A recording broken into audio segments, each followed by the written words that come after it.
So, bro, thank you. Eventually.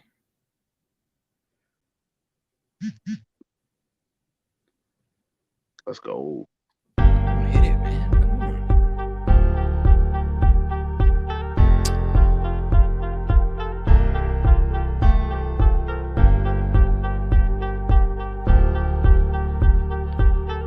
God damn.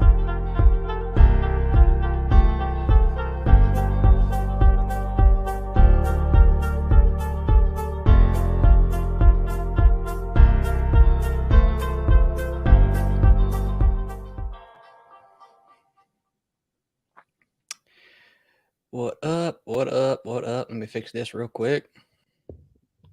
I've been complaining about my computer for the last 30 minutes. But it does go live when I say go live, so I guess we're here. So, hey man, how you doing, bro? I'm doing good. I'm really excited, for what we have to talk about. And I was going to tell you, with the recruiting classes, what we'll do is just call it a breakdown. And whenever you're ready for me to break down one team, I'll give a rundown on them. And then once we move on to a different subject, when you're ready again, you just be like, all right, what's the breakdown on this team? And that way we don't have to do them all back to back and we can give some space in between too.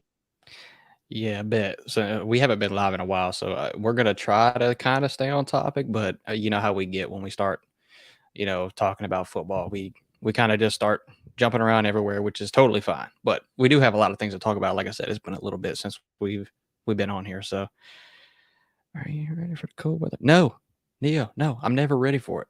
Never ready for the cold weather. Never. I don't like it. That's why I live in Florida. The only problem I have with living in Florida is that I don't live more south. So.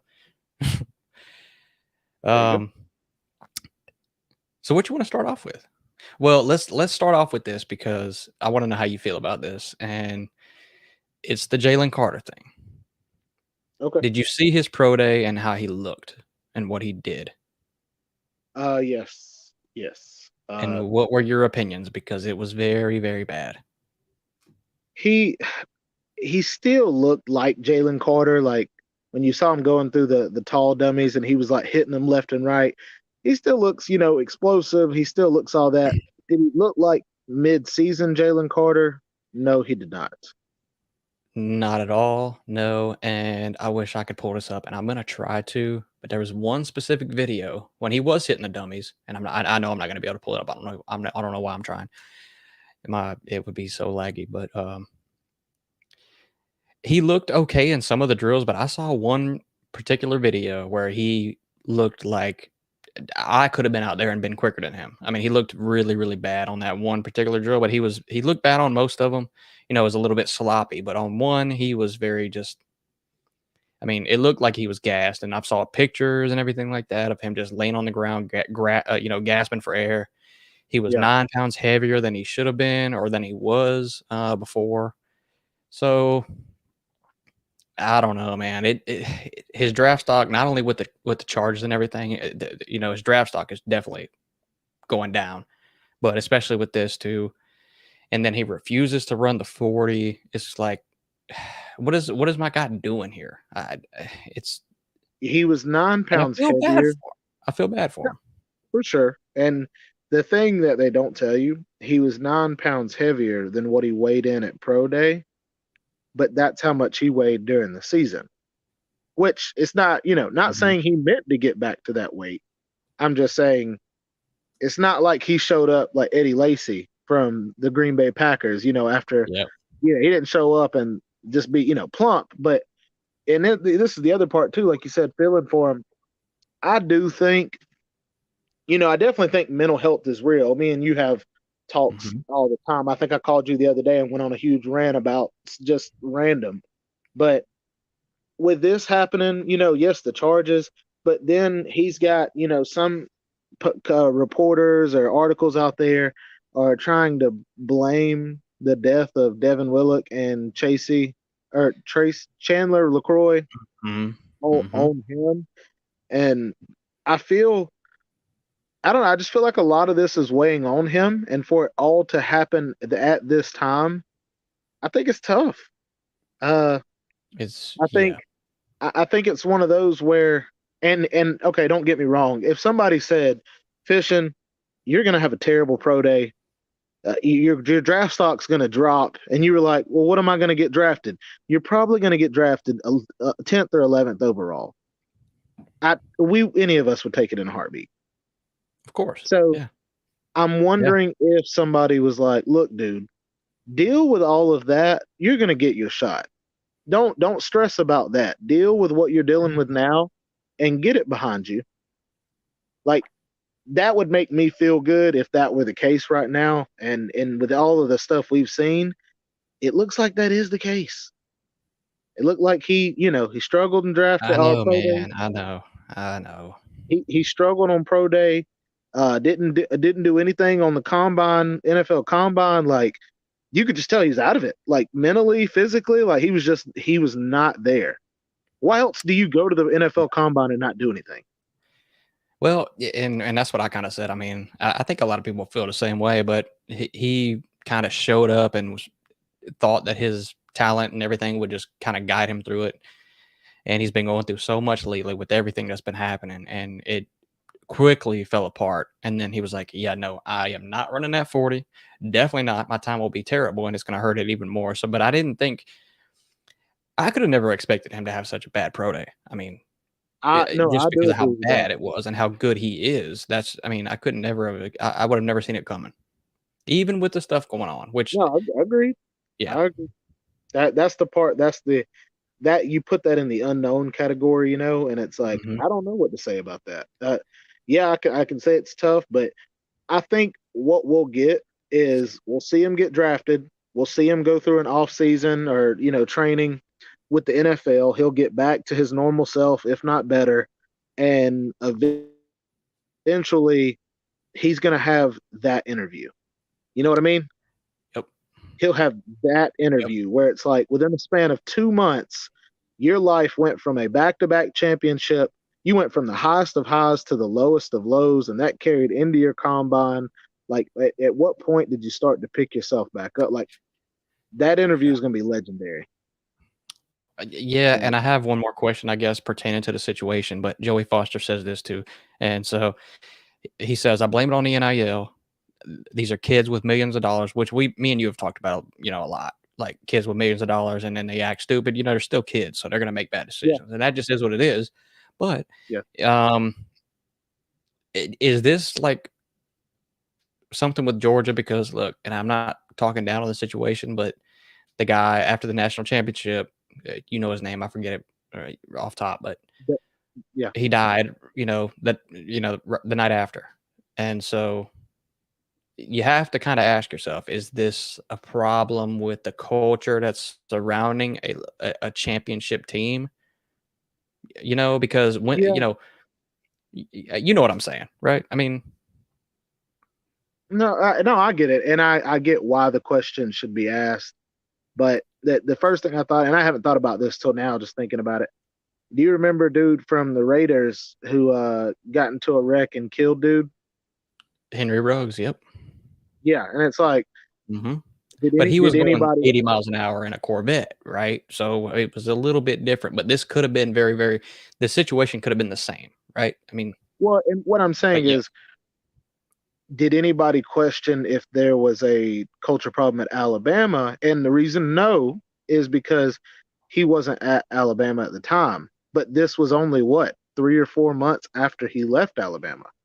Hmm. It's a So good point. I It's a good think point. it is kind of to what Joey said of you do have young kids who just they're high on life and nothing can touch them. But the part of they're nice sports cars, this is the part, Joey. Both cars that were being used were property of the Georgia football team.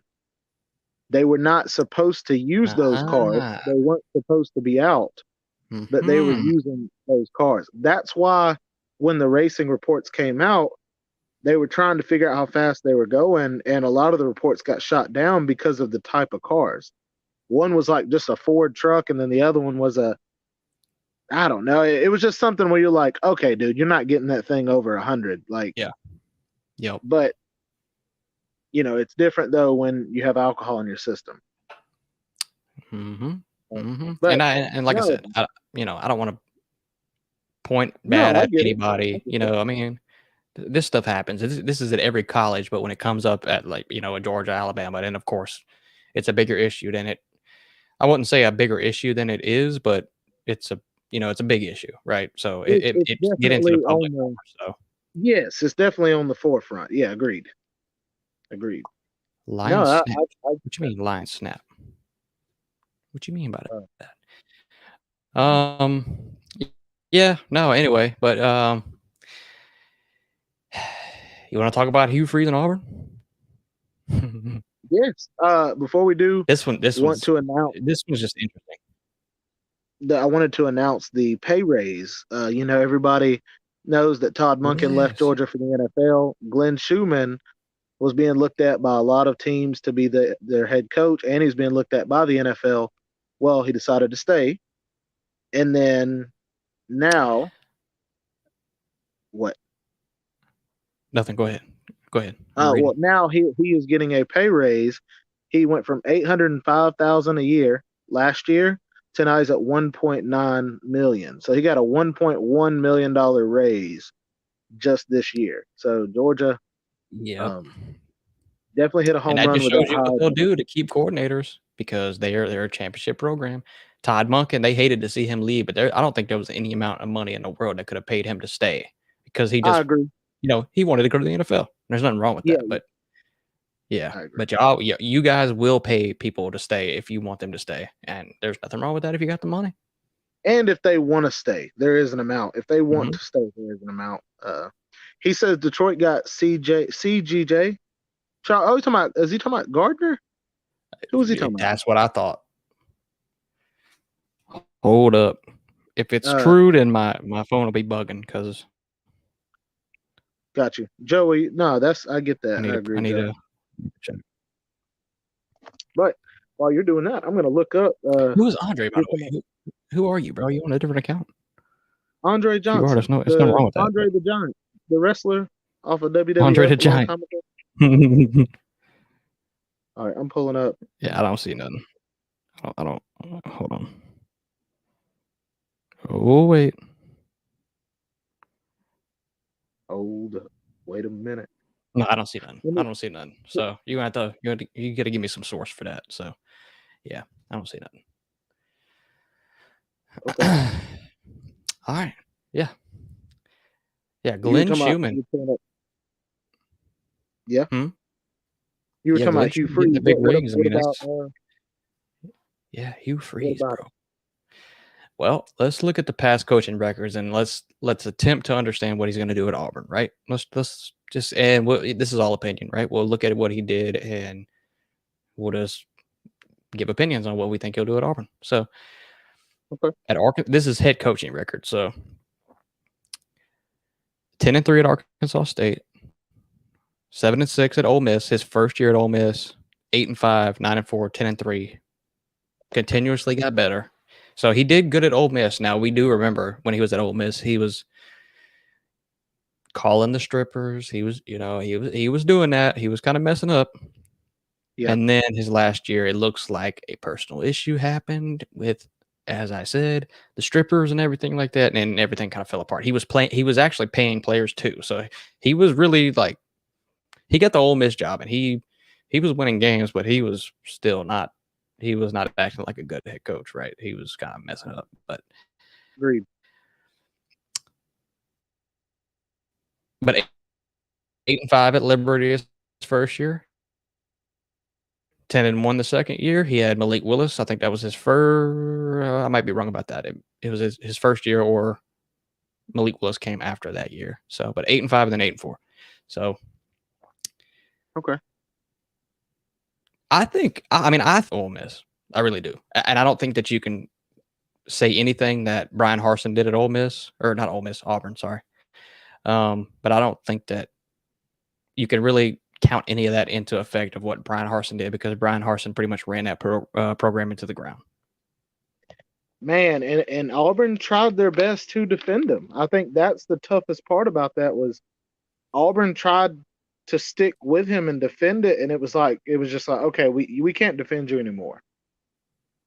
Yeah.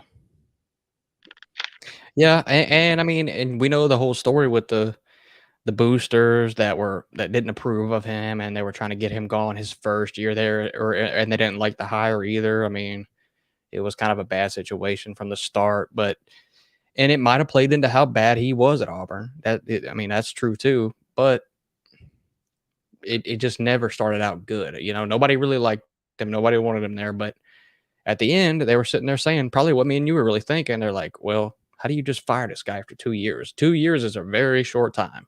It is. That's even in today's Very world, short time. very short. Unless you're Miami. Unless you're Miami. Yeah, if you're Miami, you can just you can fire people whenever, Not worried about that. But But I think what kind of added some insight, we weren't able to be a fly on the wall, but when these coordinators started like leaving and resigning and going other places, it was like, okay, dude. Because what's crazy, we have Mike Bobo. Well, Mike Bobo was the offense coordinator at Auburn when uh, Parson was there. Well, Bobo he left, and then who was the defensive coordinator? It was a really good guy. It was like a really good defense coordinator. Kevin, not Kevin Steele. Was it Kevin Steele? Charlie I think it was Strong. Kevin Steele. Oh, it might have been. Yeah. It was one of those. It I was don't one of the remember. This is two. why I should have done my research. But yeah, No, it was one of those two guys. our point is your O coordinator, your offensive coordinator, and your defensive coordinator both left, and there was no reasoning. Like No, usually a it team was Derek Mason. It was Derek that's who it Mason. was. That's who. Yes, Yeah. dude from Yeah. Vanderbilt. Mm-hmm. Well, and that was the part that was crazy to us was like usually when they fire somebody, it's like okay, he wasn't getting it done. Like example, they didn't tell us, but you have a really good explanation of why Josh Gaddis was fired. Okay, Yes, I but do. when it comes to Yes. these guys, it's like, well, why did they leave? Then you had all the players talking Man, about how Harson damn. was. There was a lot of stuff that missed Auburn up, but And that was the argument when they brought Brian Harsin in. It was like, look at him. He's bringing in, former head coaches that are in the SEC. They have experience. Like, look at this guy. Like, I mean, that was the news around the media. Like, this guy that was actually might do really good here. Derek Mason, Mike Bobo, like he was bringing in really good coaches. And then what we heard too, and I don't know if you heard this, but nobody liked Brian Harsin on the coaching staff. no, Like it was I nobody did hear liked that. him. I didn't hear coaching staff, but I did hear players. I heard I heard players that that too. I hate heard both. Yeah, I heard both. I heard that's why Derek Mason just pretty much he took the defensive coordinator for Oklahoma State job, getting paid less just to get out of there. So that's what I heard. well, but that's the part of you can be a good coach, but if you're not a good person, or even somewhat of a good person, it's gonna show either way. But to get to Hugh Freeze, to the Yeah, nucleus of Auburn. Uh, do you want the to hear nucleus. the composite rank and transfer rank for Auburn? I absolutely do, and that's the reason that Auburn is in the situation that they are, and we can go ahead and rank them based on the recruiting classes from the past and for now. Yeah, definitely, Well, because definitely in that's the problem. the past few years have not been as good, but Hugh Freeze coming in, he was able to pull in and I know this isn't normal for Auburn, but it's better than what we've seen. They were Mhm. number 18 in the composite rank, and then they were number 4 in the transfer rank. And before I get to the regular recruits coming in, I want to get to the transfer portal. Uh, they have a linebacker from Ole Miss. You got a D lineman from Kentucky. You have a 6'6" receiver from Cincinnati. Luke Fickle left, so Mhm. linebacker from LSU. Um, I mean, and transfers, it's hard as a transfer to get a 4-star rating. They do a tough. They're tough on that, and I get it. Mhm. The linebacker they got from LSU was a 4-star. He's a 4-star coming out of high school. He's a 4-star as a transfer. They got a D lineman that's a 4-star transfer from Maryland. Offensive tackle, 4-star. another offensive tackle, 4-star. Like they, That's a lot of transfers. yeah. Oh, and I didn't even name all of them, but it's just the fact of Oh, I know. Yeah, I know. it's the fact of this guy doing what he can early to try to turn this team around. He's got some top 10 at their position players, some top 20s. Um, so yeah, I just I'm not gonna say I'm like, oh, I'm rooting for him to do good, but if he did well, I would smile. Yeah, yeah. And I'm kind of in the same boat. It's not like I'm rooting for Auburn. I mean, I'm definitely not. I have no love for them or love lost. I mean, but seeing how bad they've been, and you see what Hugh Freeze is capable of, at least on offense, right? So, and then you see what he did with Ole Miss. So, I think there's a lot of potential here. And Hugh Freeze was blackballed from the SEC, and then I mean, he kind of got cleared just so that he could get this job. So, Yeah. I guess my last thing that I'll say is I think that Auburn has a problem with the NIL, 100%. I don't think Okay. it's structured. I don't think it's good. I think they're falling very much behind in the recruiting because of that. And his coaching can hide a lot of that. I think he can develop this team and make them a lot better next year than, because they've been terrible. But at the end of the day, if they do not fix this NIL problem, because I do 100% think that that's one of the main problems for Auburn. But I think it's going to just depend on that. I will say rich programs, and you got to put Auburn in that, but Yeah. rich programs, usually when there is something like that that gets called out, they do a really good job of the following year, like fixing it, or at least trying to fix it. Yeah. Yeah. So, A lot of them do. And I'm not saying that they can't, because I do think that they can. I do. agreed. Agreed. So I got the recruiting class pulled up. We'll take a look at this, but the highest ranked player that they signed was 193 in the country. Got you. Okay. 183, sorry. 183. I mean, that's not good. No, especially Oh, my not for bad. Hold Auburn. on. I Computer, think, why? yeah, you're on last year's, aren't you?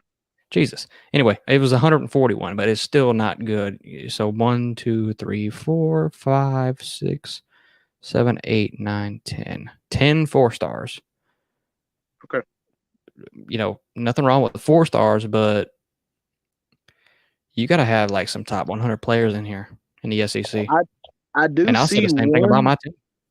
I do see one on yours. I don't see him, but it may be because Mhm. he had signed his letter of intent. They have a what is it? He's a D lineman, Keldrick Falk from Alabama, Yeah, I 274. went back 1 year. Let's go. My bad. That's my fault. I just got curious and I went back 1 year. So that's technically Brian Harson's class. So let's go one more year up. Hold Gotcha. on. I did see Gotcha. that too. Keldrick Falk, the D lineman, he is the number one. Yeah. It's at number He, 74. So yeah, that's good. That's good. but still, though, I see what you're saying is that's one. Then the next one is at 145. So Yeah, yeah, and that's actually not that bad of a class. no. But you see right here, overall rank number 18. What rank is that in the SEC? Oh, I mean, that's true. I would it's say probably bottom like half. 7. Yeah. Oh, I mean, it's if bad. that But seems look at like. this here. Look at this. This is good. Yeah, I saw that. I saw that. That is really That's good. good. So I don't know, man. I think this team can be really good. It's just they're in one of the hardest divisions in football, and it's you got to do a lot of major stuff to kind of catch up. I mean, Agreed. Alabama and LSU are kicking your ass every year. Ole Miss is probably kicking your ass every year. So I mean, just saying. I mean, they got to have some big stuff happen. Also, chat. Throughout the show, we're going to talk about a few more. We're going to do a rundown on a few more teams. That'll be Wisconsin, Texas, Nebraska, South Carolina, where we will bring up, their recruits and stuff like that. But we'll kind of give a little bit of space in between each one. I just wanted to throw that out there if there's anybody that are huge Yep. fans. And for Visor's comment, let me read all of it before I speak. Yeah, no, well, you said give him a few years, and so I agree with that. But I don't think there's anything.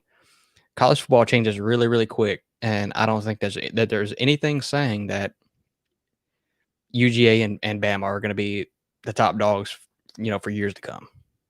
I think there's Yeah. definitely teams that can step up and fill that role or be as good as far as recruiting goes. But it definitely does take a lot, and it doesn't look like anybody's really in the race for it. So I do agree pretty much with that. Uh, No, Neil, and he didn't. No, Hugh Freeze was really good at his behavior was good at Liberty. That's what I'll say. Joey makes a good point. He said, "What are the odds on Hugh Freeze staying out of trouble for 2 years?" Like, Well, that's a good point too. And, Auburn hired him for a reason. It's obviously his coaching ability, but he did it for what 4 years at Liberty. yeah. So hopefully he can do it now. Maybe he's turned a new leaf. Who knows? I don't know. Well, and That's the what you crazy, expect, though. yeah, Joe, I saw what you meant about regardless of the type of car Mm-hmm. they're invincible. Yeah, I knew what you meant by that, Joey. Uh, Yeah. but this is the part too. I know people are like, "Yeah, dude, he hadn't been in trouble in a while." Blah blah blah. Yeah, I mean, I just had a friend I went to school with growing up. Came into the store and I was like, "No, like let me check you out on mine." And he came over and I was like, "Dude, how's it going?" He goes, "Well, I'll be honest, it's not good." And I was like, What are you talking about? What's up? Like I just saw you a few weeks ago." He goes, "Well, you know how I've had a few DUIs?" He goes, "I just got one last night." He said, "I think I'm just gonna God call it damn. quits." And he's like, "I think I'm done drinking for a while. I just can't stay. I can't." He said, "I literally ran a red light, and that's why I got caught. Like I was on my phone." And he said, "Blah, blah blah blah." And my point is,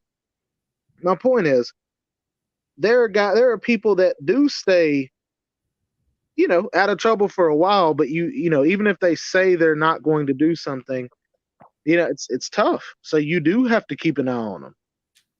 So I'm saying that to say, with Mhm. Hugh Freeze, he may not do something for the next 10 years, but they're going to keep an eye on him, no matter how we feel Oh about it. yeah, he's under the he's in the eye of the sky, bro. He's not getting away with anything. I mean, they're looking at him, and best believe if they fire Brian Harsin that quick, oh, watch watch him not develop that team really quickly, even with the talent. That doesn't even matter.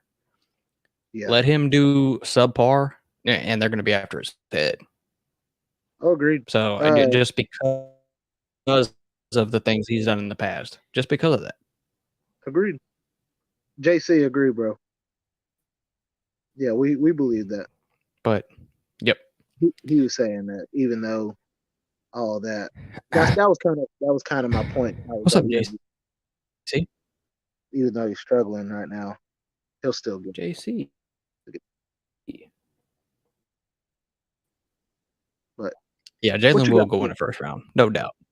You got some Grand Mertz pulled up for us. Okay, okay, Yeah, Jalen will definitely go in the first round just because of what's happened. I mean, all you got to do is get this guy in here and have him actually act right. So agreed. now, what's your opinion on this guy? And even the comment section, anybody watching, I know what it's going to be. And I've talked about Well, this too. Maybe people have heard me talk about it, but what do you think about I this? Because this is QB1 for Florida right here. This is what you're looking at. well, This is QB1. it's not that you're not gonna like my answer, but you're gonna want more out of my answer. I don't know. I've never Okay. seen him play. Well, you haven't watched anything? I If haven't. if you haven't, I understand. I understand. Well, it's just because it was Wisconsin. Like I never Mhm. once turned on a Wisconsin game and was like, "Ooh, piece of candy." Now, if I would Yeah. have known, okay, this dude's thinking about going to Florida, the word out on the street, I would have watched him. But I, you know, Yes. I, I didn't hear anything. So you're gonna have to tell me Well, your opinion. who's got a new head coach up there up north? Oh, Is it definitely. Wisconsin? Wisconsin and Nebraska. Oh, it is Wisconsin. Oh my God, it's Luke Fickle too.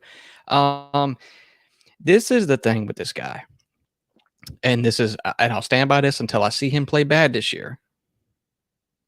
But he actually, oh man, damn it! Oh no, here we go. Okay, I was about to say I didn't think I had it ready. All right, look at the stats. Look at the stats. I wish I could zoom in so you could see better, but look at the stats. The 2020 year was the COVID year when he came in, and he was like 20 for 22 against Illinois, his very first game as not a true freshman, but a true sophomore. Okay. And look at the percentage: 61, 59, Yes. 57. Got you. The longer that this guy stayed under Paul Christ's offense, which he got fired, by the way, because he couldn't do anything offensively, and that's why they hired Luke Fickell, because they were behind the times and they needed that offensively, right? So, but the longer that he was under Paul Christ, the worse he got. He came Gotcha. in very highly recruited, and you see here, like I'm showing you, but in 2020, I remember watching him, and he looked really, really good. And like I said, and not only that, but when Jonathan Taylor was there, I want to say he left 2019, and I think that's true. But Wisconsin's known for having these elite running backs, these power backs, and Graham Mertz has not had that in years, as you see with the downfall of numbers. And so I give him credit coming into Florida because of that situation that he was in. We'll see how he does. I mean, and also he didn't have any wide receivers at Wisconsin. So you And feel I'm like not he is saying that he stepping has. into a better. Hmm? You're saying he did he is coming into a better situation.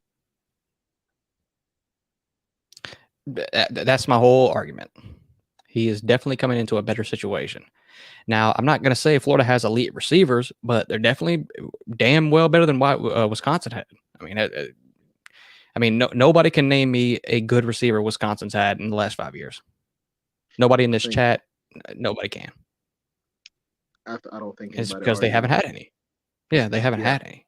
And so that's my argument. No wide receivers, a terrible coaching staff, a terrible scheme.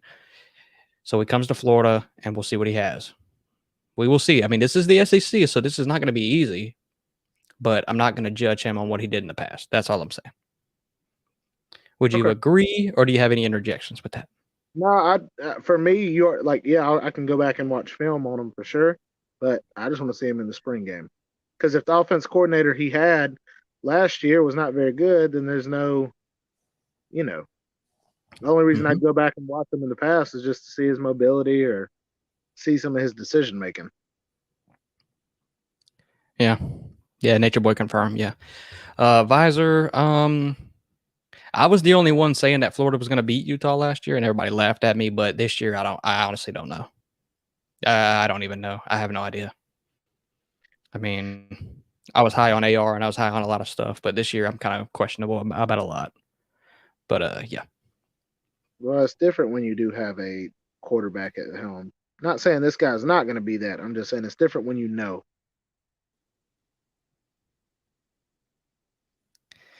Yeah, and from what I've seen from Billy Napier, I don't want to get into a rabbit hole, but from what I've seen from Napier, it's kind of a prove it year for me. I mean, I've got to see a lot more because last year, me and you have done plenty of lives. You heard how mad I was about certain things, and not having an offensive coordinator was one of them. And so, yeah, you know how I feel about that. Yeah. Yeah. Yep. Okay. Yep. Okay. All right. Well, I Anything kind of else ran it on a little our? bit because it was my quarterback, but yeah, had No, to you're fine. had to I go was ahead and gonna get say, it out there. was there anything else that you wanted to bring up about him? Well, give us some recruiting rankings. Give us some like unpopular teams or just teams in general. Let's talk about it. All right. Well, how about this? Let's pull up. We'll pull up. And I'll pull it up We, too. we did Auburn earlier. We're gonna go to a good team now, and then we'll go back to a lesser team later. But we're gonna pull up Texas. Their recruiting class. They had Quinn Ewers this past year, and they have Arch Manning coming in. So, Mm-hmm. that's big for Texas. Their recruiting class, they were number 3 overall. Now, of course, their transfer ranking is like 44, but that's because they didn't really need anybody out of the transfer portal. So, No, you didn't really. It doesn't really technically, no. matter. They got the number 1 quarterback, they got the number 1 running back, the number 2 linebacker, 3 receiver, 4 corner. Like, I mean, they balled out. Uh, I I'm think about to tell you who to watch out for too. Hold up. out of the out of the recruits or No, just on the team. damn it. Out of the recruits, yeah, and I clicked the wrong thing. So continue on. Okay. They got the number 4 safety and number 2 athlete out of the transfer portal. Oh wait, no, that's just that's signed letter of intent. Golly, dog. They got Adonai Mitchell from Georgia, the receiver. Um, then they got, which he was a 4-star on this transfer thing. They got Jalen. I don't know how to say his name. He's a 4-star. And then they got a really good corner that That's my transferred. guy right there. Hold up. The corner. Oh no, my bad. No, that's Jonte Cook. My bad. Oh, okay. But it's just, oh, I see where he is. Dante Cook, wide receiver. Mm-hmm. Yeah. It's like, that's the thing though, is, with Texas and what they have already, I think this is great because now you're getting into bringing a good class is great, but when you only need like 1 to 2 to 3 of those people to actually contribute, that allows the rest of them to sit and develop. And that's what you want. You want development. You want these guys to be good. You don't want them to have to come in the first year and play right away. It's like, that's not fair. That's not fair to a good player that wants to come in and work their tail off. Is you got to be ready by year 1. So, but they have the talent to do it. So I'm very curious. I'm proud of Steve Sarkisian. I know they're buying a lot of their players, but it seems like he put himself in the right position as far as being the head coach of a team that would allow him to go get players. No, absolutely. I mean, Texas has more money than. I mean, Texas and Texas A&M. They have the most money out of most college football programs. Let's just be real. Other than Alabama, Ohio State, stuff like that. But yeah, for them not to have this recruiting class, I mean, that's kind of a different story. Nature Boy, I don't know about Austin Armstrong yet. I don't know. That's why I say I don't know. I know that much about him, and he's 29. He's young. He doesn't have any experience. He's going to be the DC of Florida. It's like, man, that's tough. I don't know. And Joey says Arch Manning is overrated. Do you feel the same way, TB? I think it's hard to say. I think yes, he's gotten some blow up because of his name. That's for sure. I think we all know For that. sure. But yeah. That's one of those too. We'll see in the spring game. It's one of those where you get into the spring game and all of a sudden dude comes out there and he's got a cannon and he's moving around, he's making good passes. Like that's when I'll make my decision. Yeah. I can't wait. I can't wait for that actually, because we get to see a lot of players like Arch Manning that we can actually just watch in the spring game. I know it's nothing serious, but we can see these players for the first time. And that's every year. But for players like Arch Manning with that name behind him, I'm going to be watching. Agreed. No, Well, Luke, if you were listening, I told you why that we may actually be good with him, but so just saying. And like I said, we might be asked with him too, but yeah.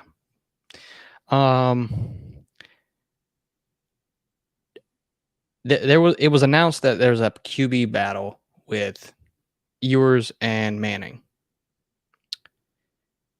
Do you actually think there's a QB battle or no? I think they said what I they're don't. supposed to. Yeah, I agreed. I think they just said what they're supposed to say, and that's Yes. Yes. Well, when he get here, he's not gonna just be given blah blah blah.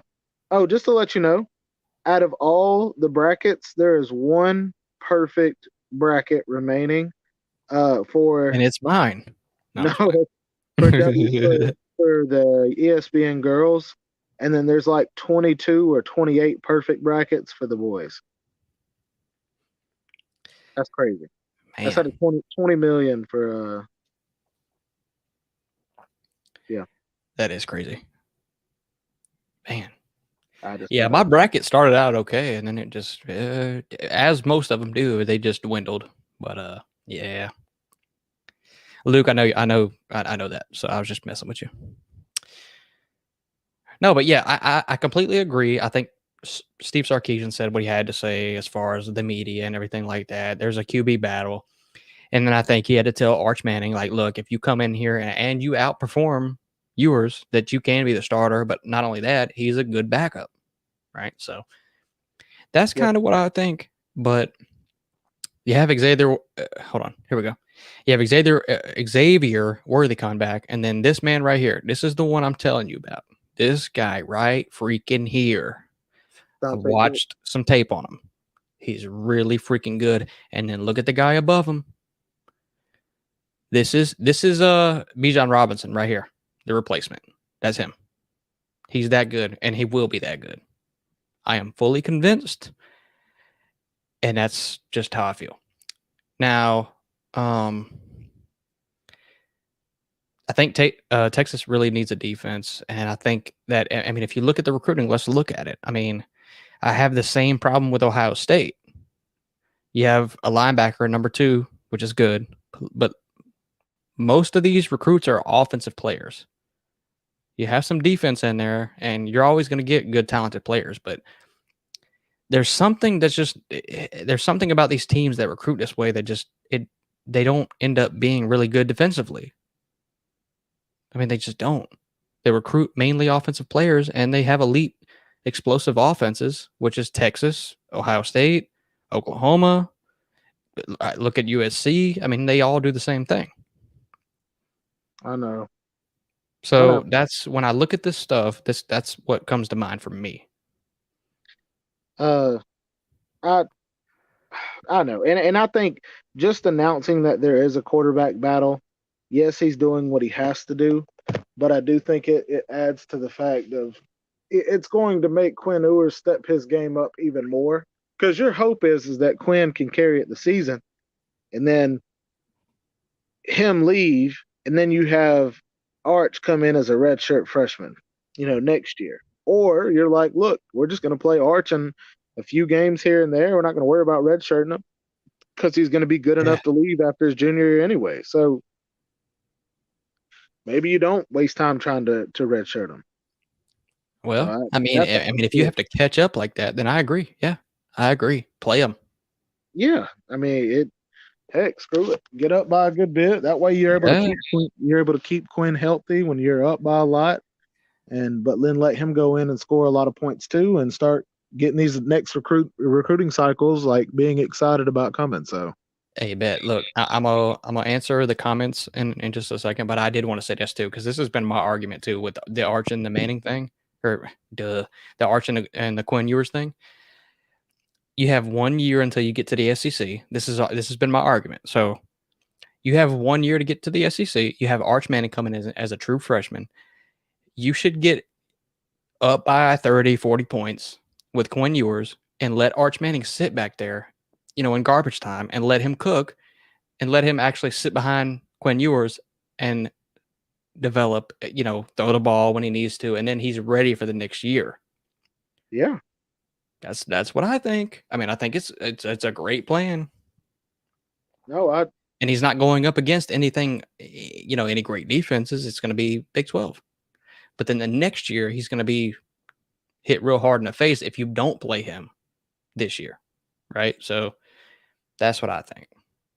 Well, Quinn, if I'm correct, he's a freshman. Quinn is a redshirt junior.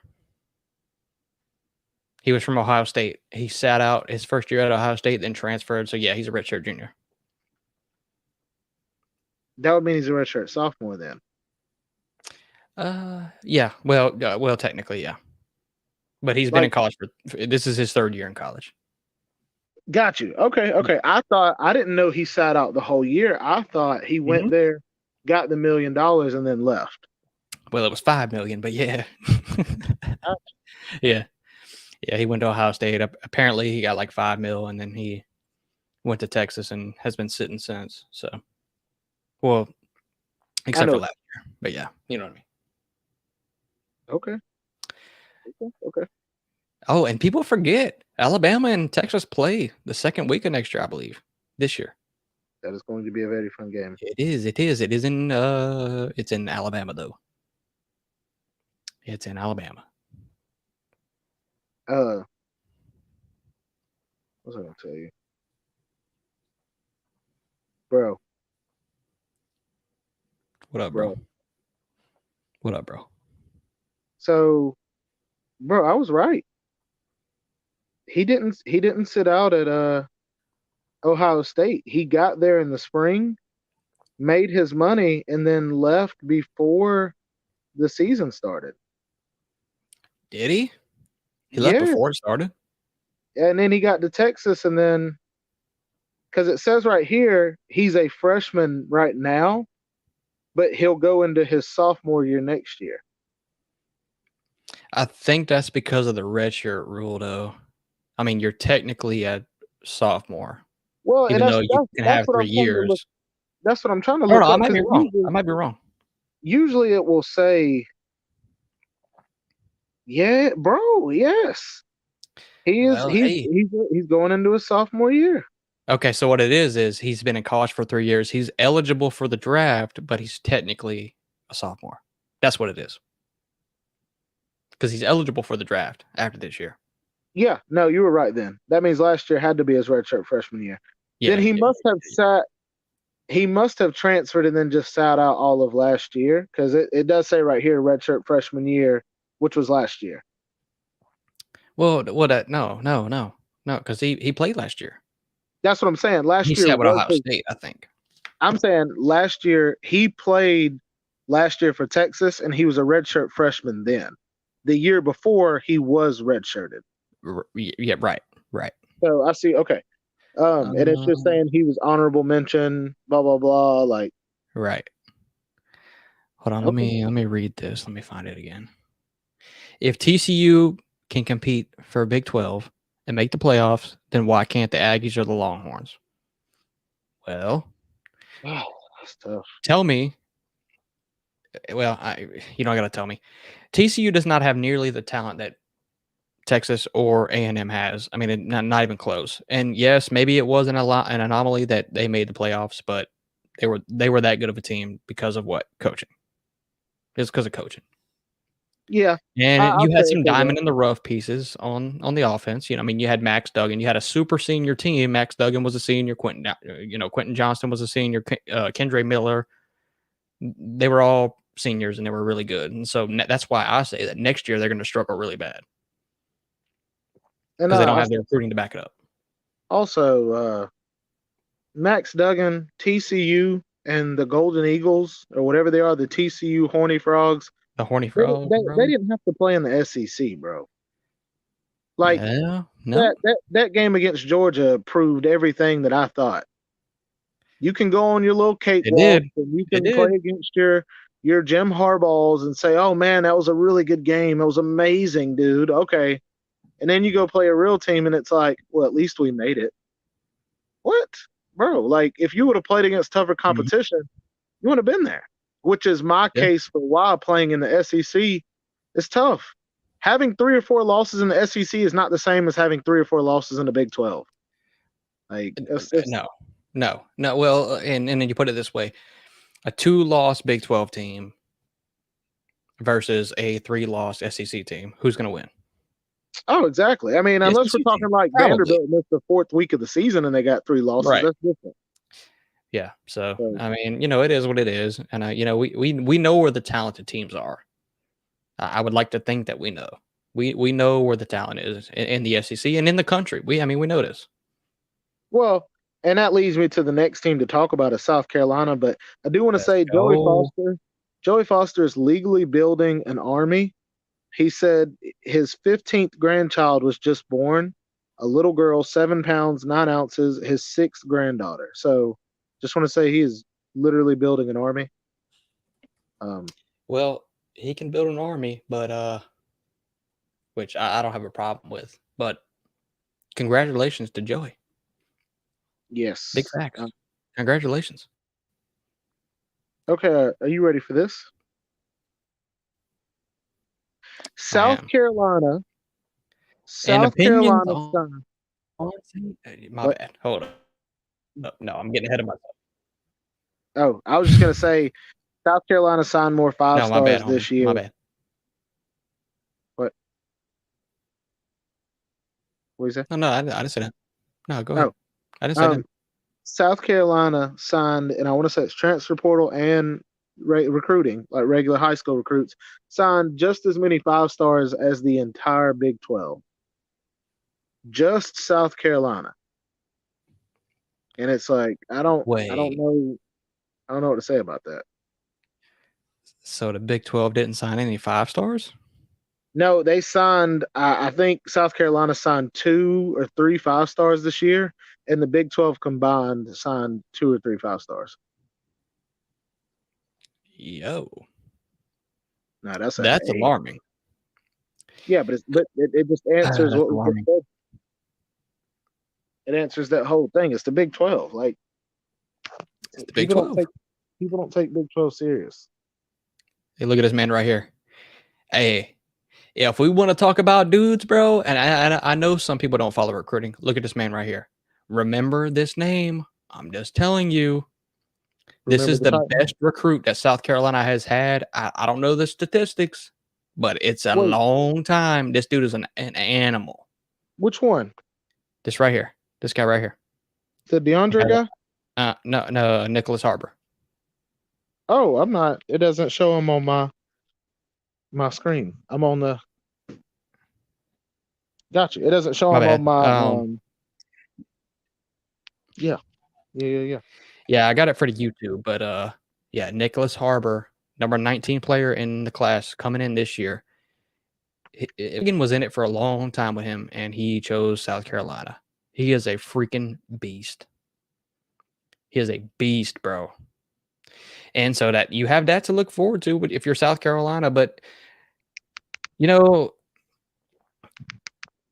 Shane Beamer's done a lot of really good stuff since he's been there. I mean, especially with the bowl games, you go back to the Mayo Bowl with South Carolina and what was it, North Carolina, with the Mayo bath thing that he did.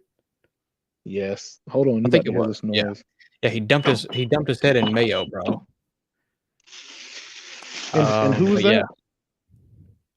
Shane Beamer. Are you talking about the player? No, I didn't know that was a Beamer that did that. Oh, I might be talking about Mac Brown. I don't know. I do remember Yeah, that it was one Mac quarterback. Brown, I think. I I don't remember know. I that don't remember. Yeah, I that don't one remember. quarterback that ate. What did he put mayonnaise in his coffee? Oh, that's Will Levis, bro. Yeah, He that's eats why bananas NFL. with the peel on them, and he puts mayo in his coffee. Get this man out of here. Get him out. What's up, Thor? Yeah, no, that man's wild. But no, how do you feel about Shane Beamer going forward? Because I have some thoughts too. Well, first, what I want to hear. Okay, this is what I want to Mhm, hear. You ready for this? mhm. I'm here for it. Yeah, let's go. What I want to hear is that you can hear me. I can hear you, so I would like to hear everything because I can hear you. Yeah, Can yeah. can See, we you rock. hear clearly now that okay, anyways, okay, yes. I I like Shane Beamer. And I said it last year when that trend came out on TikTok and dude literally walks in, puts the sunglasses on. Like, my point is, coaches will do things to gain respect from their players, and then coaches will do things to get along with their players. Gaining Yeah, respect is, hey, fishing, TB, y'all go out tonight, y'all hold them under 7 points. I promise you, steak and lobster for everybody. So the whole week, TB and fishing, we hyping everybody up. We getting everybody working hard. We go out there and we hold them to a field goal. Coach gives us steak and lobster. We get to take it home. We eat it the whole week. That's respect. But then getting along with our players is, hey, guys, we're gonna go to Top Golf tonight. I've rented out the whole stadium or the whole Top Golf place for just our team. And you got coach out there acting a fool, hitting the balls like he's Happy Gilmore, and all the players are laughing, recording him, and all of a sudden he drills one 300 yards, and everybody's like, "Oh!" Like hey there's a yo, difference. There's a difference. So hey yo, when he TB. did that sunglasses thing, bro, that got me. What? They did. Yeah. Guess what, TB? What's up? Hop about the Benz. Turn my Turn my swag flag on. on. bro. I'm telling. When he did that, it just hit me. Yeah, It was like, it dude. did. I was like, he's gonna get recruits. What this man do? Turn around and get the best recruiting class South Carolina's had since Luke was a Duke fan. You know what I'm saying? Like, Hey, and look, yes, you're completely correct, but because we've talked about this too, you have to do that when you're in a situation like that at South Carolina. Like I talked about with Auburn. You don't have the boosters yeah, or the dude. NIL behind you, so you're doing this for the players, and not only do they recognize it, but they get behind you. So Agreed, dude. Shane Beamer is doing nothing wrong other than having somebody to back him. He's doing nothing wrong. If anything, he's doing the best that he can actually possibly do at that position. To me, 1,000%. No, I Mhm. agree 1,000%, dude. And that's the exciting part to watch from our standpoint because we're just YouTubers. Like our favorite teams, those are Mhm. not neither one of those guys, that we're talking about. Those are not our favorite teams. But to see this is like you keep doing these trends, you keep doing funny stuff like that, you keep going out onto the podium and hyping up your guys and stuff. Like, don't be surprised if those players aren't talking to recruits going, bro, Hey, he's man. actually really Yeah, cool. of course. Those are the type of coaches that you want to play for. Yes. Maybe they don't have the money to pay the kids, and I understand that, but Mhm. they're really good. Another thing I was going to say about Shane Beamer, and you could argue that it was not him, but I do think it was him. But do you not remember in the bowl games that he was in? Um, he pulls some wacky like two quarterback play shit where he makes it happen because at the end of the year when he knows the year's done, it is what it is. But not only does he let the players have fun, but he puts them in wacky situations that he knows will work, and that's the offensive coordinator side of him, right? So he's pretty much just being like creative, but that's what he's done, and he wins bowl games that way because that's what he's done. I mean, That's very you know what I'm true. talking about?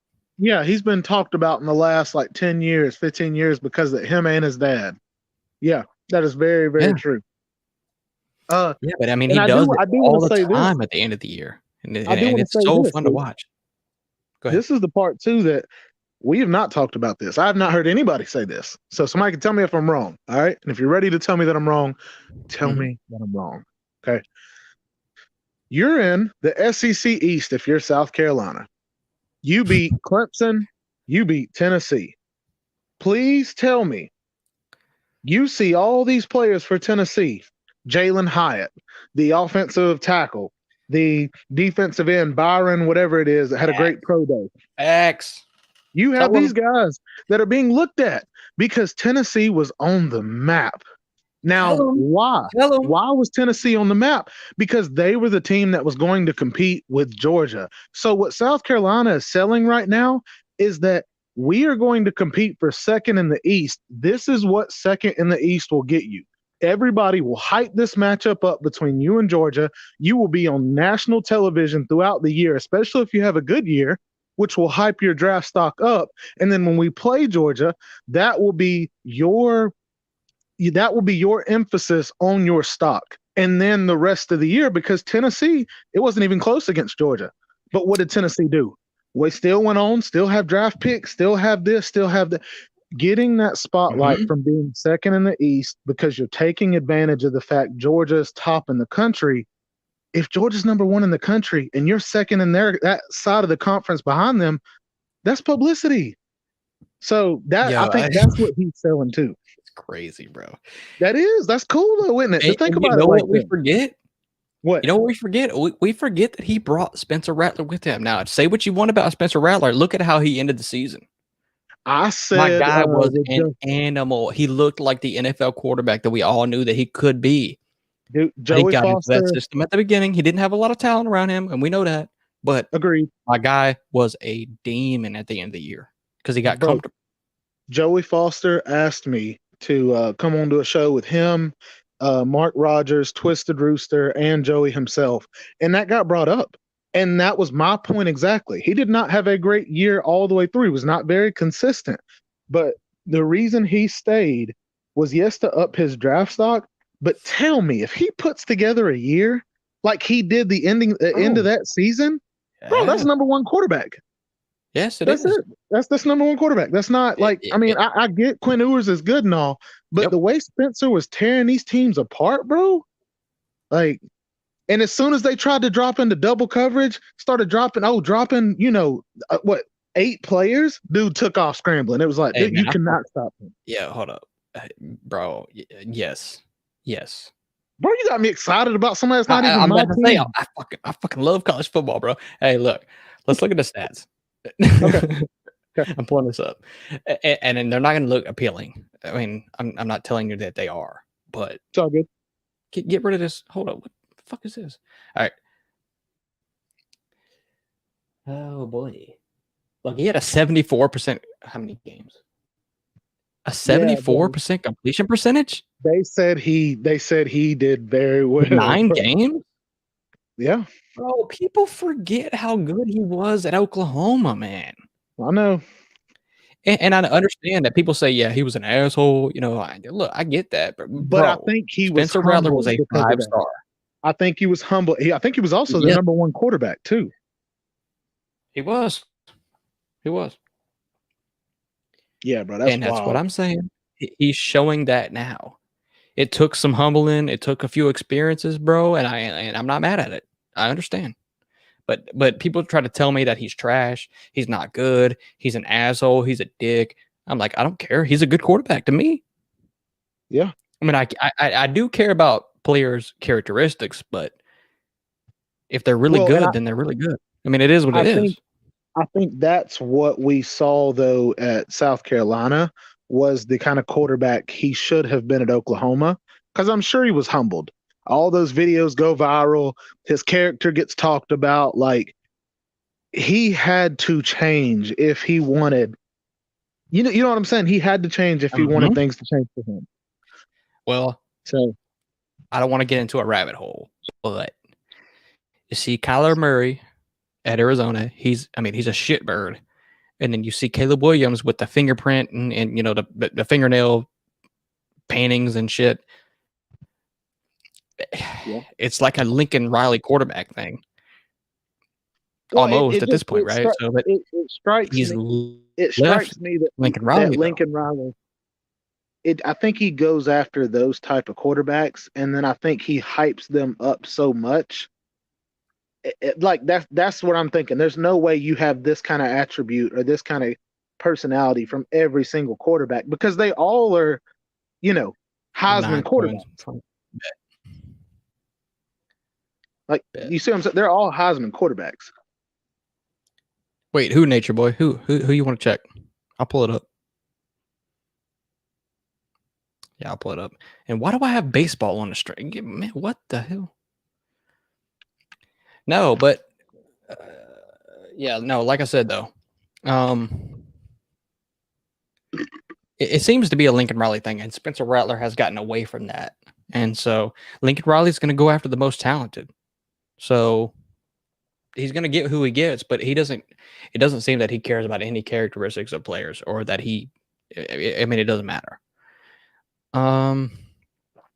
Nature Boy, you talking about high school? Because I got the stats pulled up here. He started in 2019. He's talking about at South Carolina. Well, he said, hold up. ECG. Man. Yes, he was only good the last 4 games, but he looked elite. Did he not? He did. Well, and that was kind of our thing. ECG okay, I see. We're saying that's why,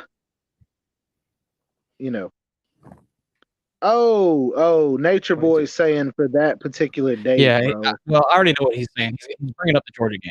Yeah, he's bringing up the Georgia game. I got you. That's what he's in doing. a good way. I like that, bud. I like what you did there. But ECG, that was kind of our point of why.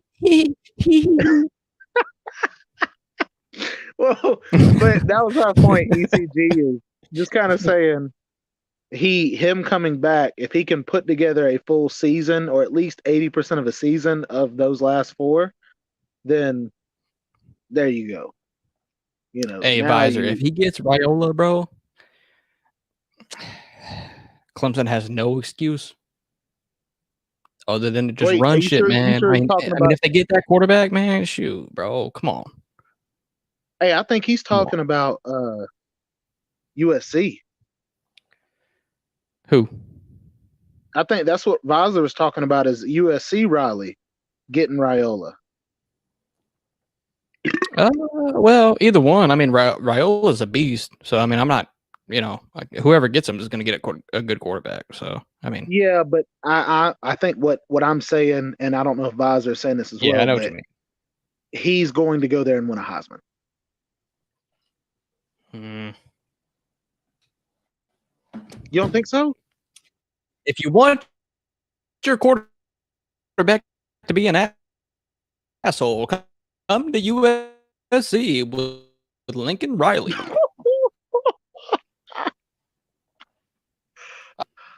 They're good, but their situations are shit.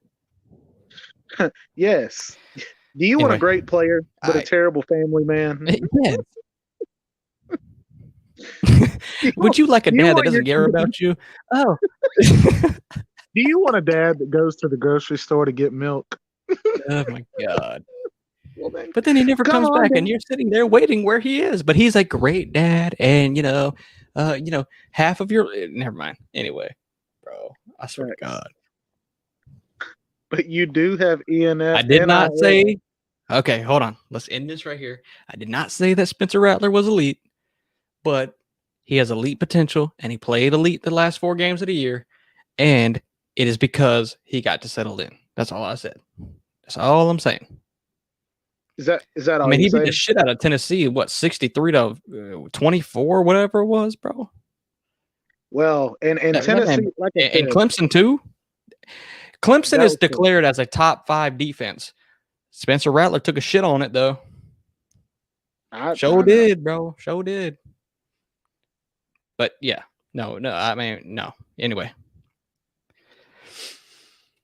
When you say anyway, do you mean anyway? I mean anyway, bro. Anyway you want it. Anyway. Okay. All right. My bad. Okay. Yeah, shit. True. Yeah, bro. Yeah. I think what we're all getting to though, and this is the part we're all excited about, bro. Oh, my bad. Go ahead. Look at this motherfucker. No, nothing. Go ahead. I was just saying, what we're all getting to right here, we all love college football. We love our teams, but one thing that I feel I've really been able to do more and more throughout my career of being a fan, dude, I am loving seeing a lot of these other players like develop and grow up. Like, and Spencer's a perfect example. If he ends up going and you see all of a sudden his interviews this year, he sounds more mature, blah, blah, blah. Like it's just going to make me happy because and it may just be because of what I do being a coach. I love seeing kids grow up. I love them turning the corner. Oh, and can I tell a random story real quick? Tell them. There is a kid that you know that I've talked to you about, and I think you've actually talked to him or played the game with him. About to cook JC though. Yeah, go ahead. He's a very little kid, right? Well, a kid in this area was not bullying him, but being a jerk to him for a while. Well, this kid showed a little bit of change, and we started to see it. And then the little kid ended up getting beaten up by another kid in the area. And the kid that was the jerk at first went over and punched the bully in the face because he thought that was wrong. And for him to see somebody else do it, he realized what a jerk he was being. So without saying names, I just wanted to say that story in the sense some people don't really know what they're doing until they see it from the outside. Yeah. I agree. That's my story, everybody. Thank you. Thank you very much. God damn it, I can't type. Cal, screw you guys. Before I even pull this up, tell me a wide receiver from South Carolina. A white receiver from White South receiver, Carolina. yeah. Yeah, give me a white Um, receiver. Give me a good wide receiver from South Carolina when Spencer Rattler was there. Anne Frank. She don't sound like a wide receiver to me. But she did Hey, bro, hide. that's what I'm saying. That's what I'm talking about, yo. What happened? No, that's what I'm saying, though. I mean, Spencer Rattler went from Oklahoma to South Carolina. He had nothing at South Carolina. I know. Marshawn Lloyd, and he left. Well, Jaheim Bell, he left. Why did he leave with it? Why did he leave? Why did both of them leave? Actually, with a top tier quarterback coming back. I mean, why? I know. And that's actually a separate question, and I don't know the answer to, but it's to be noted. I mean, I don't know why they left. It And the answer is not because Spencer Rattler's bad. That's not the answer. now, okay, and I know you'll agree with me on this. I just want to put it out there. Are we saying just because we can't name a receiver somewhere, it doesn't mean they're terrible. We know there's a lot of players in the NFL that go off to be great, but didn't have a great college career. Or had an average. But yes. we're just stating you don't have a 1,200-yard receiver on South Carolina's team. You don't have a and I agree. I'm not saying if you don't know a receiver that you just don't know what you're talking about. That's not what I'm saying at all, and that goes for anybody. But I'm just saying, I mean, look at Tennessee and look at Jalen Hyatt and Cedric Tillman and Squirrel White and Brew McCoy. Like, you don't know these people unless you watch Hendon Hooker, and Hendon Hooker makes him a good quarterback. But South Carolina has none of those. They don't have any of that. And it's because they don't have much talent. I mean, Tennessee doesn't really either, but Hendon Hooker made them look good. Now, Visor, I do agree. Georgia doesn't have one of those either, but we're also not saying. Well, I would disagree too, though. You have Dominic Lovett and Ra Thomas and A.D. Mitchell. Adonai Mitchell. He left, but still, you recruit at an elite level. And my point is we did not have that because the first two people you named have not played a snap at Georgia. The other one is not there anymore. But what I'm saying is we're also saying. We're not saying that Stetson Bennett is Spencer Rattler. That's what I'm saying. Yes, we may have had shit in the comment section. God damn. Yeah. All right. No. Finish what you're talking about. No, that was it. I was just saying we're hyping up that if Spencer does his thing, watching what he did last year was great. Mm-hmm. But we're also not saying that, right. But my whole defense is the only thing that I'm saying is that Spencer Rattler is way better than people are giving him credit for. That's all I'm saying. Yeah, agreed. Agreed. I do want to say this, though, about their recruiting class. They were 17. They were 16 on the composite rank and 26 on the transfer rank. They were able to pull in, let's see, 1, 2, 3. Not bad. Oh, my goodness. They were able to pull in the number 1 D lineman in the nation. That's what I've been saying though too. I mean, about how they play. Like, they don't have any backing, but when they play good like that, and Shane Beamer can kind of implement his style, like, and you can win those extra games, like the bowl games, like, of course you're going to do good. Dude, and I think that helps a lot with recruiting. Yeah, well, without counting it, just guessing, it looks like they have 15 players in the top 300. And it looks like they have about 7 or 8 in the top 150, 180. It'd be funnier to look up. Nah, I won't do that. I couldn't make it funny. I ain't gonna do that. Don't make it funny, buddy. I ain't gonna do that. Actually, should I do that? Oh God. Oh, I'm tempted. I'm not gonna do it.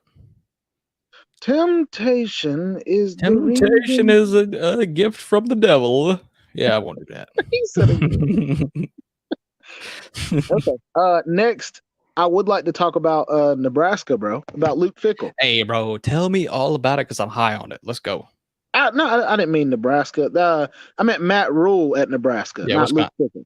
Well, Wisconsin and Nebraska, both of them. Okay. For both of those teams, I am going to be paying attention to a lot, but the Luke Fickell deal, man, I'm so excited for him. It seems like wherever he has went, he has A, developed, and B, or 1A, 1B, he has competed. And it's like, oh well, he was at Cincinnati. Yes, so you're saying he was competing, he was recruiting amongst the people around him, and not only did he beat them, he was doing better than a lot of Power Five teams. 3-star talent across that Yes, whole roster. 3-star talent. and then straight up developing the crap out of it. And people are like, yeah, but there are 3-stars that go to the NFL. Yeah, but you have to develop them. You can't just leave them be. And I, like me being a Georgia fan, Jordan Davis, 3-star, but you have to make them better. So, anyways, Luke Fickell, it's exciting, and I know we can go more in depth, but I want to switch over to Matt Rule. This is the question mark that's almost underwater. This guy has had some losing seasons and has not had a great NFL career as a coach. So no, he hasn't, and that's debatable because anybody that knows the NFL, and I don't know the NFL that well either, but everything that I've heard was he wasn't given a fair shot at all in the NFL. At all. Well, I mean, he had no quarterback. No, I mean, no nothing. And this is the thing that differs from you with college and head coaches in the NFL. You don't have any say so in the NFL. It's all based on money. So I mean, you can wish in one hand and shit in the other. So but it doesn't matter. But in college, you can recruit your own players. You know, you have a little bit more leeway. You can tell people what you want. It's far different to me, and I probably don't even know the half of it. But that's the one thing that I do have know. To agree. Like I do. I have to agree. No. And an example, I'm from Georgia. So, yes, I want the Atlanta Falcons to be competitive, but they've had crappy management. Well, after the second time now of firing the general manager and the director of operations, like, finally, this is the first time in I don't know how many years, and you can see it with other Atlanta Falcons fans, we have been signing people left and right, like good signs. And so now we're looking to the draft, and if they draft well, like it's going to prove that point of what you just said. If the coach wants one thing, but the people of the director of operations, that whole group wants another, there's nothing you can do about it. In college, if you're the head coach, you get what you want. So, yeah, you know what's funny too, because, and I don't want to get into the NFL too much, but watch the Packers go ahead and draft some wide receivers in the first round. Why they had Aaron Rodgers for 18 years, bro. Watch it happen. Watch it happen. I mean, it's some bullshit. I mean, but it could happen. I'm telling you. I know.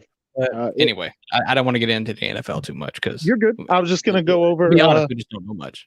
I was going to go over Nebraska. This is what they have right now. Number 24 ranked class. They were able to pull in 2 edge rushers. One, and you'll see what I mean when I say this. One, pretty good, number 27 at his position. The other one is nationally ranked at 305, but he is a 4-star and he's from IMG Academy in Florida. So me and you both know, okay, bro, you better than what the rank says. Like you're from, so anyways, IMG Academy guys, to the y'all in the chat, it's a prep academy, which is where after either you forego your senior year and you go there, it's like a small college, but it's a prep, or after your senior year, you go and you reclassify for the next year and you play with basically a bunch of guys that are all going D1. Oh my God. Oh my God. Hey, do you know this man? What happened? Do you know him? I can't see the. Do you know him right here?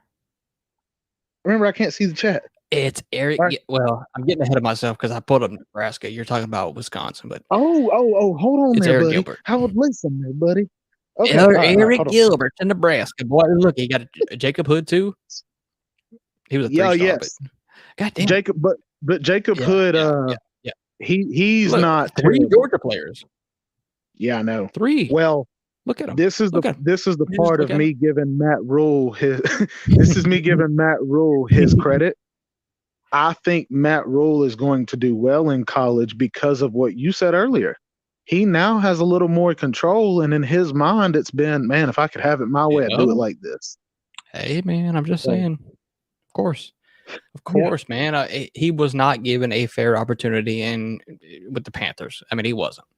Matt Rule with what he did with Baylor, and he's in a very similar situation with Nebraska. I mean, you can't recruit that well, which it's two totally different time periods, but the fact that he's gonna make Nebraska better. I'm just gonna tell you that right now.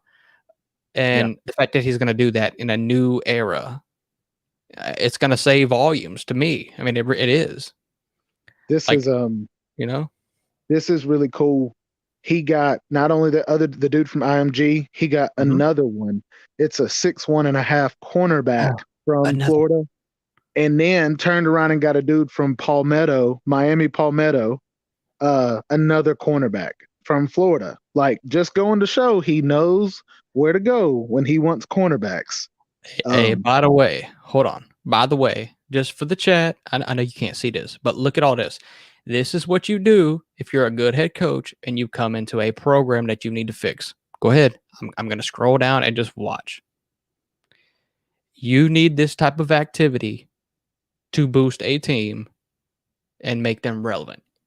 And quickly, too, because we see coaches that come in and they don't get much time, and some people don't like that. But this would appease your mind because this is going to happen quickly, and these are the signs because of what I'm showing you right now. It's a lot of transfers coming in very quickly. All look at Chief Borders. Look, there's two more Florida players on this list already that I can tell you. Look, Corey Collier, he was a highly rated 4-star. But what I'm saying is, well, this is what you need to quickly turn around a program, and nobody knows that better than Matt Rule. Nobody. dude, I know I'm not looking at the YouTube the channel right now, but I am on the recruiting class site. I'm Mm-hmm. sitting here looking That's what Jeff it is, bro. Sims, That's what it is, cornerback from Florida, linebacker from Florida, wide receiver Baylor, Texas A&M D lineman. Oh my goodness, bro. Wait, bro. Matt Rule Mikael ain't playing Sherman? games, bro. I'm telling you, he is not playing games. I did not know Mikael Sherman transferred there, which is a Mm-hmm. linebacker from Georgia. To let Mm-hmm. you know, Mikael Sherman was a top 5 linebacker in the nation out of high school. The more you know. That's I didn't know that either, but well, I mean, it makes sense. at least we know though, all of those transfers that you just scrolled through, they're all about to play.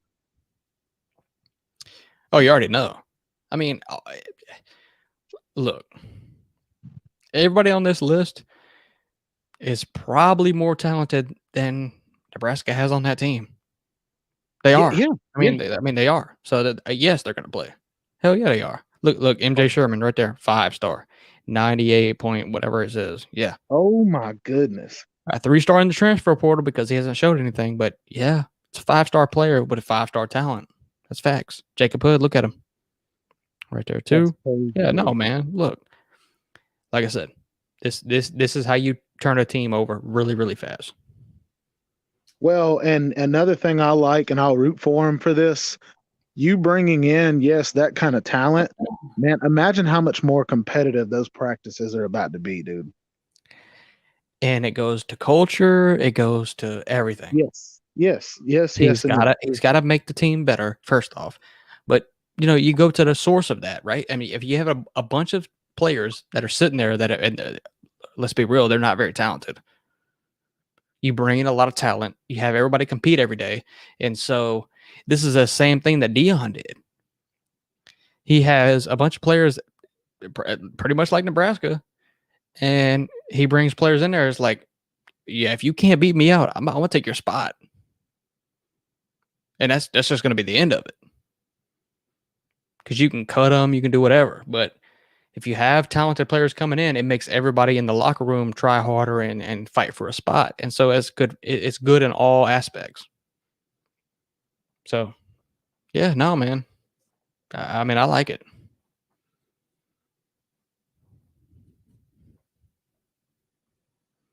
You there, bro? Oh my Can you hear me god. now? Oh my god. Yeah, I can hear you. Could you hear me earlier what I said? No. Okay, I said, dude, no, that is a great point when you were talking about creating the culture. And I was saying, Dion yes, because he's getting a lot of hype, is also receiving a lot of hate. We get that's how it goes. But Mm-hmm. like you just said, what Dion's doing, it's the same exact thing. But because Matt Rule, former NFL coach, does it, not saying me and you were this way, but other people are going to go, yeah, that's because he knows what he's doing. But then when Dion does it, dude, he's being a jerk. He's telling those guys that Oh they need yeah, to what leave an the program. asshole. Yeah, like, but that is also another testament to Dion because for Dion to know that this early in his coaching career, kudos to you, bro. Like, I'll give you that. Yeah, So, he knows. Yeah, he knows.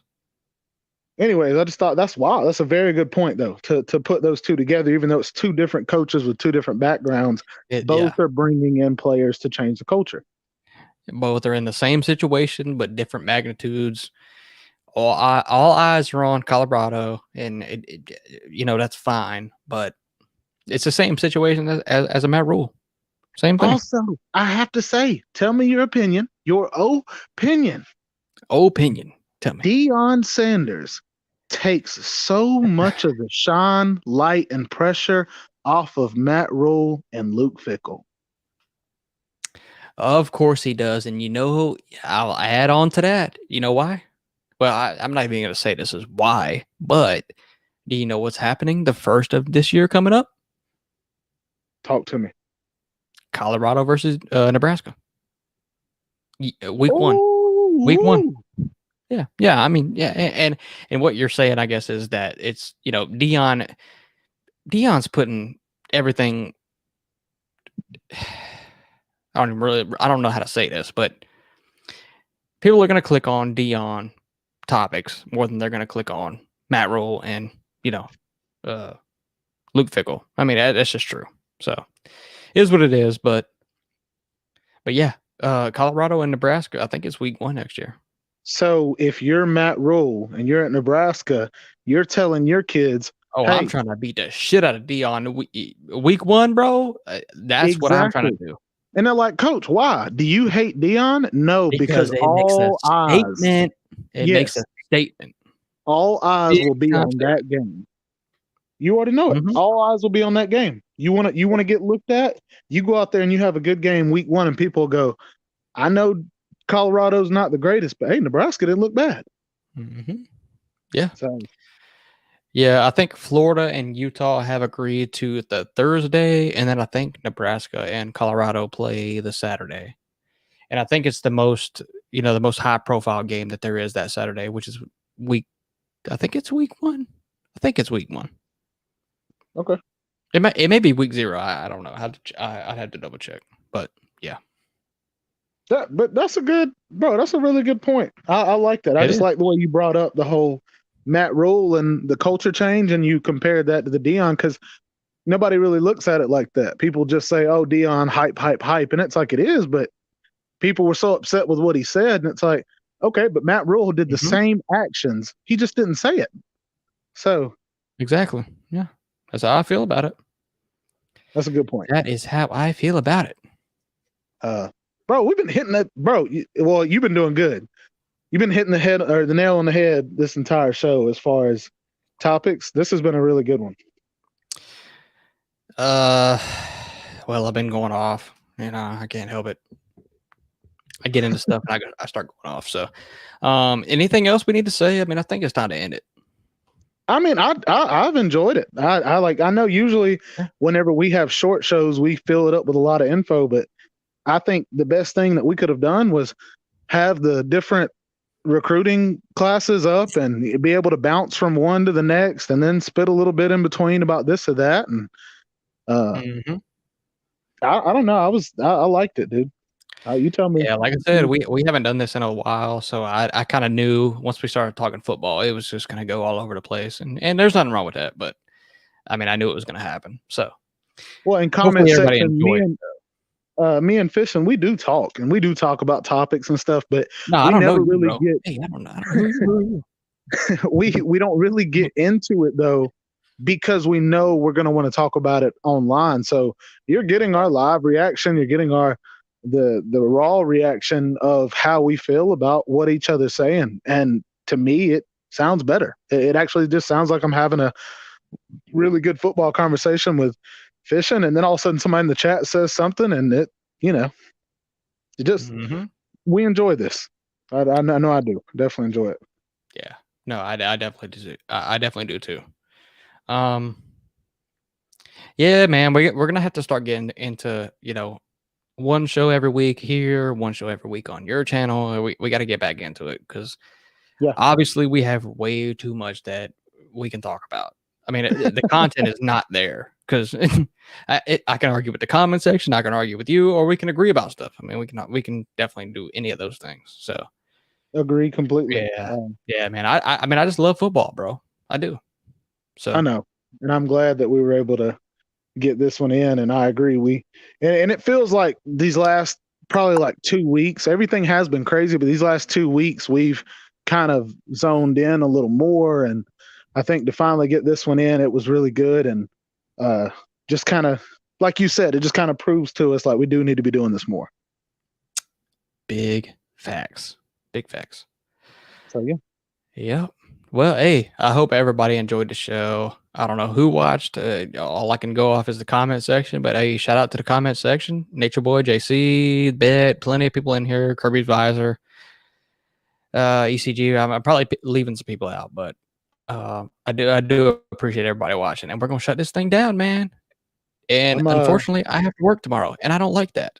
But I do have to do that though. Well, I am 6 minutes away. The premium on PlayStation allows me to download Horizon Forbidden West. Horizon. So it has a few. Yes. So I haven't played this one. I played the old one. But anyways, this is about to finish up. And so I am going to go live for just a bit tonight. I got to work tomorrow morning early as crap. But I'm going to call you once the stream is over. We'll talk for a little bit. And then we'll P's and Q's, we'll do our thing. Well, that brings me to the next point, and that'll be the last point. Go subscribe to Tiger Baskins because he does do this stuff, and we're gonna get the hell up out of here. And yes, yeah. Yep. Okay, bye, sir. Thank you. Thank you, guys. Thank you. Hey, señor. Yes. ¿Cómo se dice? I do not know what that means. Yeah, all right. Bye, chicken nachos. Okay, I love everybody. Thank you for watching. I appreciate y'all. All right, see you, bro. All right, bro.